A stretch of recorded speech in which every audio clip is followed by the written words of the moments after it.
नमस्कार साथियों फाइनली केंद्र सरकार ने 18 महीना कोरोना काल का बकाया डीए डीआर है उस पर दोस्तों बड़ी अपडेट देती है। बड़ी बात कर दी है दोस्तों कि केंद्र सरकार क्या सच में उस डीए डीआर को देगी या फिर फ्रीज करेगी। दोस्तों विपक्ष की तरफ से ये सवाल पूछा गया जिस पर दोस्तों सरकार ने लिखित जवाब दिया है। आखिर वो क्या जवाब दिया है दोस्तों इस वीडियो में आपको दिखाऊंगा। इसके साथ ही दोस्तों तमाम दोस्तों एर्थ पे कमीशन की अब बहुत ही जल्दी बैठक होगी जिसमें दोस्तों तमाम मुद्दे रखे जाएंगे। आखिर वो कौन कौन से मुद्दे रखे जाएंगे मैं इस वीडियो में बताऊंगा। दोस्तों डीए डीआर को लेके काफ़ी समय से इंतजार कर रहे हैं। बताइएगा आधा अप्रैल बीत चुका है, मिड सेशन पूरा हो चुका है, लेकिन दोस्तों अभी तक डीए डीआर को लेके सरकार की तरफ से कोई घोषणा नहीं हुई। क्या सरकार डीए को फ्रीज करना चाह रही है? आखिर क्यों पेंशनर के हक को सरकार मानना चाह रही है? सरकार खुद से बात करती है कि हमारी जो अर्थव्यवस्था है वो ट्रिलियन पहुंच चुकी है, तीसरी सबसे बड़ी अर्थव्यवस्था पहुंच चुकी है। बहुत ही जल्द हम पहले पे आ जाएंगे। लेकिन दोस्तों यहाँ पर जो पैसे की बात आती है तो सरकार पैसा देना नहीं चाह रही है। आखिर क्या मैटर है दोस्तों, डीए डीआर इतना लेट क्यों हो रहा है, इस वीडियो में दोस्तों चर्चा करेंगे। सबसे पहले दोस्तों हम 5 बड़ी हेडलाइंस लेके आए हैं। सबसे पहले हम हेडलाइंस देखते हैं वो हेडलाइंस क्या है, उसके बाद बारी बारी दोस्तों उस पर चर्चा की जाएगी। देखिएगा साथियों, पहली जो हेडलाइंस है 18 महीने का बकाया डीए डीआर पर केंद्र सरकार का जवाब, तो फाइनली अब जवाब आ गया है। दूसरी बड़ी बात है एर्थ सीपीसी की 24 अप्रैल को अहम बैठक, मुख्य मांगे क्या है इस वीडियो में चर्चा करेंगे। तीसरी है 1 साल तक ईसीएचएस इलाज नहीं तो कार्ड बंद। चौथी बड़ी बात है डीजीआर ने बढ़ाई जेसीओ जवानों की 1300 रुपए सैलरी। और पांचवी बड़ी बात है अग्निवीरों को भी पेंशन, नेता छोड़ेंगे पेंशन। जी हाँ साथियों, चलेगा साथियों। दोस्तों अगर आप एक पेंशनर तो यार प्लीज़ आप हमारे चैनल द फाइनेंशियल हेल्पर को सब्सक्राइब जरूर कीजिए। जी हाँ साथियों, यहाँ पर दोस्तों तमाम पेंशनर की जो समस्याएं हैं उनको हल किया जाता है। तमाम दोस्तों पेंशनर के मुद्दों को यहाँ पर लाया जाता है, सरकार तक पहुँचाया जाता है, मीडिया में दिखाया जाता है। गोदी मीडिया हो चुकी है दोस्तों। यहाँ पर डीए डीआर को लेके गोदी मीडिया की तरफ से कोई दोस्तों बात ही नहीं की गई है। क्या मीडिया नहीं चाहती है कि तमाम पेंशनर का डीए डीआर बढ़े, तमाम कर्मचारियों का पैसा बढ़े? दोस्तों जब भी कोई सरकार कोई स्कीम लाती है या पैसा बढ़ाती है, वैसे ही मीडिया दोस्तों कर देती है कि अब राजकोषीय घाटा बढ़ जाएगा, राजकोषीय घाटा बहुत ज़्यादा हो जाएगा, हैं सरकार के ऊपर बहुत ज़्यादा, उनके कोष के ऊपर बहुत ज़्यादा असर पड़ेगा। लेकिन साथियों कभी नेता जब पेंशन बढ़ाते हैं, तमाम भत्ते बढ़ाते हैं, क्या मीडिया ये बोलती है कि नेताओं की वजह से ये जो पेंशन दी जा रही है इसमें राजकोषीय घाटा हो रहा है? लेकिन नहीं साथियों, नहीं बोलेंगे। तो यहाँ पर साथियों मैं यहाँ पर सही और सटीक जानकारी देता हूँ। मैं सरकार के खिलाफ भी बोल जाता हूँ अगर गलत काम है तो फिलहाल साथियों अभी गलत ही हो रहा है। तमाम पेंशनर हैं दोस्तों जो परेशान है डीए डीआर को लेके। छोटी सी पेंशन है उसमें भी साथियों सरकार पैसा नहीं देना चाह रही है। चलेगा साथियों, सबसे पहले हम चलते हैं अपनी पहली बड़ी खबर पर। चैनल को सब्सक्राइब कीजिएगा। देखिएगा साथियों 18 महीने का बकाया डीए डीआर पर केंद्र सरकार का जवाब। साथियों देखिएगा, एक हमारे पास एक न्यूज आई है और न्यूज पे दोस्तों एक दावा किया गया, लेकिन फिलहाल मेरी तरफ से क्लियर नहीं, लेकिन मैं दावा बता दे रहा हूँ। यहाँ पे जो दावा किया गया, देखिए साइड से न्यूज चल रही है। 18 महीने के डीए एरियर पर केंद्र सरकार का इनकार, कर्मचारियों में बड़ी नाराजगी। देखिएगा संसद में स्पष्ट जवाब, कोविड काल के बकाया भुगतान की फिलहाल कोई योजना नहीं। देखिएगा सरकार ने ये पैसा मान लिया। बात करती है कि बहुत बड़ी अर्थव्यवस्था भारत बन गई है। केंद्र सरकार ने कोविड-19 महामारी के दौरान रोके गए 18 महीने के महंगाई भत्ते, डी और महंगाई राहत डीआर के एरियर को जारी करने से साफ इनकार कर दिया है। यह जानकारी संसद के पास मानसून सत्र में एक लिखित प्रश्न के उत्तर में दी गई। सरकार ने बताया कि जनवरी 2020, जुलाई 2020 और जनवरी 2021 की डीए डीआर की 3 किस्तों की महामारी के दौरान वित्तीय दबाव के कारण रोक दिया गया था। यह अवधि जनवरी 2020 से जून 2021 तक रही। बाद में जुलाई 2021 से डीए को फिर से बहाल कर दिया गया। इन 18 महीनों के एरियर कर्मचारियों और पेंशनर को नहीं दिया गया। सरकार का क्या पक्ष है यहाँ पर आप देखिएगा, सरकार क्या कह रही है। सरकार का कहना है कि कोविड-19 के दौरान अर्थव्यवस्था पर भारी दबाव था और संसाधनों को सरकारी स्वास्थ्य सेवा, राहत पैकेज और आर्थिक सहायता में लगाना पड़ा, इसलिए एरियर का भुगतान संभव नहीं था। फिलहाल इसकी कोई योजना नहीं है। तो साथियों ये उस समय थी, लेकिन आज तो सरकार के पास काफ़ी ज़्यादा पैसा है। भारत को ट्रिलियन, तीसरी सबसे बड़ी अर्थव्यवस्था बना दिया। पहले 5वीं बनी, फिर तीसरी हो गई है और बहुत ही जल्दी सरकार कह रही 5वीं बना देंगे। तो पैसा तो इनके पास काफ़ी है, तो ये देना नहीं चाह रहे हैं।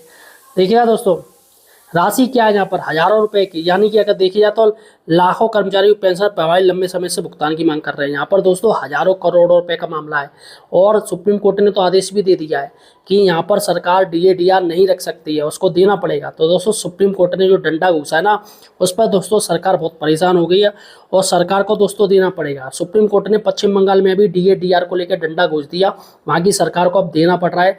तो वैसे ही साथियों यहाँ पर विरोध प्रदर्शन हो रहा है, ज्ञापन दिए जा रहे हैं, सोशल मीडिया पर अभियान चल रहा है और सरकार पर लगातार दबाव बढ़ रहा है। और दोस्तों मैं गारंटी कह रहा हूँ कि आने वाले इलेक्शन 2027 में या जब भी लोकसभा इलेक्शन 2029 में होंगे तो सरकार दोस्तों डीए-डीआर हर हाल में देना पड़ेगा। तो यहाँ पर साथियों सबसे बड़ी बात है, विशेषज्ञों का कहना है कि इस निर्णय से वित्तीय रूप से व्यवहारिक हो सकता है, लेकिन कर्मचारियों की आर्थिक सुरक्षा भी महत्वपूर्ण है। तो यहाँ पर साथियों यहाँ पर हमारी सुरक्षा भी महत्वपूर्ण है। अब हमें सरकार कह रही है कि भैया हमारी आर्थिक स्थिति जे वो, तो इतना जो पैसा कमा रही है, जो भारत को तीसरा नंबर बना दिया है, तो क्या वैसी हो गया। तो फिलहाल साथियों ये है बड़ी बात। चलेगा साथियों, अब देखते हैं दूसरी बड़ी बात। एसीपीसी की 24 अप्रैल को अहम बैठक, मुख्य मांग है। देखिएगा यहाँ पर डीए-डीआर को लेके दोस्तों बात होगी, जो सुनने में आ रहा है कि देहरादून में जो बैठक होगी उसमें दोस्तों डीए-डीआर पर फाइनल मोहर लग सकती है, ऐसा दोस्तों सुनने में आ रहा है। और देखते हैं डीए-डीआर का क्या होता है। फिलहाल साथियों यहाँ पर मांगों की बात करते हैं कि सरकार के सामने क्या क्या मांगे नहीं की। देखिएगा सबसे बड़ी बात है, एक न्यूज़ देखिएगा आप, खबर, बड़ी खबर, 8वें वेतन आयोग को लेकर हलचल तेज। तो यहाँ पर देहरादून में 24 अप्रैल को अहम बैठक, बेसिक पेपर होगा बड़ा मंथन। तो यहाँ पर साथियों सबसे बड़ी बात है फिटमेंट फैक्टर। फिटमेंट फैक्टर दोस्तों बात की जा रही है, तो फिटमेंट फैक्टर दोस्तों 2.57 से लेके 3.83 तक यहाँ फिटमेंट फैक्टर की मांग की जा रही है। उसके बाद है महंगाई वेतन के अनुसार संशोधन होती रहे। उसके बाद 30 से 40% की बढ़ोतरी मांग की जा रही है दोस्तों। और वेतन बढ़ोतरी की दोस्तों उम्मीद है कि सरकार करेगी, अगर ये फिटमेंट फैक्टर हमें दे दे। सबसे बड़ी बात है फिटमेंट फैक्टर को लेके, फिटमेंट फैक्टर दे दे दोस्तों जो मांगी जा रही है, तो मुझे लग रहा है कि सरकार की जो कर्मचारी उनकी आधी प्रॉब्लम जो कि हल हो जाएगी। चलेगा दोस्तों, अब चलते हैं अपनी तीसरी बड़ी खबर। 1 साल तक ECHS इलाज नहीं तो कार्ड बंद।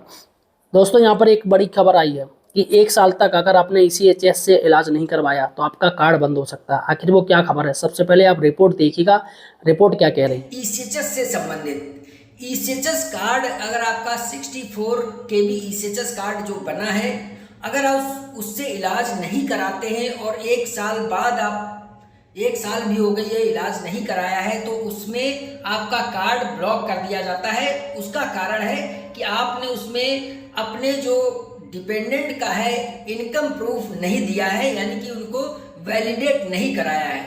ऐसे में कार्ड ब्लॉक हो जाता है। तो जिनके माता पिता हैं उनको माता पिता के कार्ड को वैलिडेट कराना, यानी कि उनके इनकम टैक्स का सर्टिफिकेट लगाना जरूरी है। इसको लेकर अगर आप 1 साल तक ये नहीं करते हैं तो आपका कार्ड ब्लॉक कर दिया जाता है। इसको चालू करने के लिए ECHS की वेबसाइट में ही कार्ड को अपडेट करें और उसमें इनकम सर्टिफिकेट अपलोड करें, जिससे कि आपका कार्ड बंद ना हो। तो जो भी कार्ड 1 साल में हर साल आपको इनकम प्रूफ देनी होगी माता पिता के, और जो 25 साल जो 18 साल से ऊपर बच्चे हैं उनका भी इसके में इनकम प्रूफ देना होता है। तो इसको लेकर ध्यान रखें, आपका कार्ड ब्लॉक ना हो, इसके लिए हर साल आपको इनकम प्रूफ देना होगा। तो साथियों देखा आपने, तो यहाँ पर इलाज जरूरी है। चलेगा साथियों, अब हम चलते हैं अपनी चौथी बड़ी न्यूज़ पर। DGR ने बढ़ाई JCO जवानों की 1300 रुपये सैलरी। आगे दोस्तों क्या मामला है, आगे JCO जवानों की 1300 रुपये क्यों सैलरी बढ़ाई जा रही है। वैसे सैलरी तो ज़्यादा और बढ़ाई जानी चाहिए, तो यहाँ पर 1300 रुपये बढ़ाए गए। देखिए क्या मामला, सबसे पहले एक रिपोर्ट देखिएगा, रिपोर्ट क्या कह रही है। ड्राफ्ट मिनिमम वेज नोटिफिकेशन जारी हुआ है DGR की तरफ से। जो एक्स सर्विसमैन रीएम्प्लॉयमेंट होते हैं किसी भी सिक्योरिटी सर्विसेज में, यानी सिक्योरिटी ड्यूटी में, उसमें जो मिनिमम पे है, मिनिमम पे मिलेगी, उसमें बदलाव किया गया है। ये 1 अप्रैल 2026 से इसमें बदलाव कर दिए गए हैं। अब जो मिनिमम पे होगी वो आपको बदल कर मिलेगी, यानी कि पहले जो मिलती थी वो अब आपको चेंज होकर मिलेगी। तो मिनिमम वेज क्या कर दिया गया है, सिक्योरिटी गार्ड विदाउट आर्म्स जो हैं उनको 1008 रुपये दिए जाएंगे एरिया ए के लिए। Security guard with arms highly skill 194 रुपये दिए जाएंगे पर डे के हिसाब से। और जो सुपरवाइजर होंगे उनको 1340.64 रुपए दिए जाएंगे। ये बदलाव किए गए हैं। साथ में इसमें दूसरी चीज़ भी ऐड की गई है, वो आपका जो वहाँ का जो ईपीएफ है, पीएफ है, उसमें भी इसमें बदलाव किया गया है। तो ये मिनिमम जो सैलरी दी जाती है सिक्योरिटी गार्ड सुपरवाइजर की, डीजीआर की स्पॉन्सर्ड कंपनी है या सरकारी जो भी कंपनी है उसके थ्रू जो है सैलरी में बदलाव किए गए हैं। 1340 रुपये अब सुपरवाइजर को और 1094 जो गार्ड हैं उनको आर्म्स वाले, और 1008 रुपये दिया जाएगा सिक्योरिटी गार्ड विदाउट आर्म्स। तो साथियों आपने देख लिया। चलेगा साथियों, अब हम चलते हैं 5 बड़ी न्यूज़ पर। अग्निवीरों को भी पेंशन, नेता छोड़ेंगे पेंशन। जी हाँ दोस्तों, अग्निवीर हैं जो 4 साल की इनकी सेवा होती है दोस्तों, इनकी पेंशन की मांग की गई है। कौन है? भारतीय जनता पार्टी के पूर्व नेता और मेनका गांधी के पुत्र, उनको आप जानते हो, वरुण गांधी। वरुण गांधी दोस्तों जो कि भारतीय जनता पार्टी में थे पहले, उन्होंने दोस्तों एक बहुत बड़ी बात कह दी है। उन्होंने सीधा सीधा दोस्तों नेताओं को आड़े हाथों ले लिया और तमाम अग्निवीर है उनको पेंशन देने की वकालत की है।